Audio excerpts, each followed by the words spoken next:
I'm Darin Woomer with J.C. Orr Son Incorporated.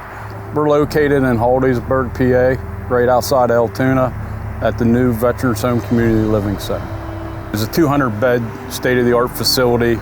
It features state-of-the-art security and safety, an in-house kitchen, as well as multiple rooms for the veterans to be able to gather as a neighborhood. Right behind me is 84,000 square feet of a fiber cement siding system, which is supported by the SFS engineered attachment system.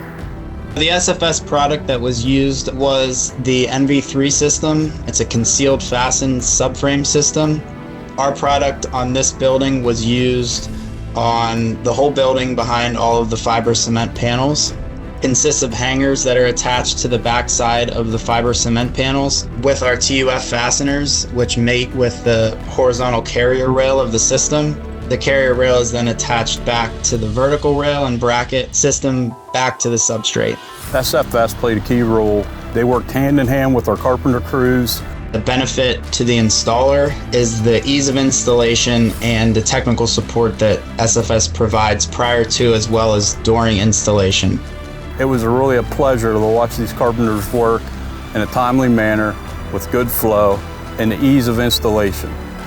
I've heard many times where the installer uses our system for the first time and they question why they haven't used it before. On this project, there was some large format panels. The adjustability of both the brackets and the hangers once the panels were hung made field adjustments very easy. A lot of times in industry, procurement becomes a problem, but working with SFS, no delivery target dates were missed. They all were here on time. The product was shipped with no damage. We were able to meet all our installation dates throughout the project. Being part of this project and the impact that it has on the community and veterans as well, it's very cool. Both my grandfathers are veterans and both of them use services offered by the VA in my hometown. I know other veterans will take advantage of the services at this beautiful building.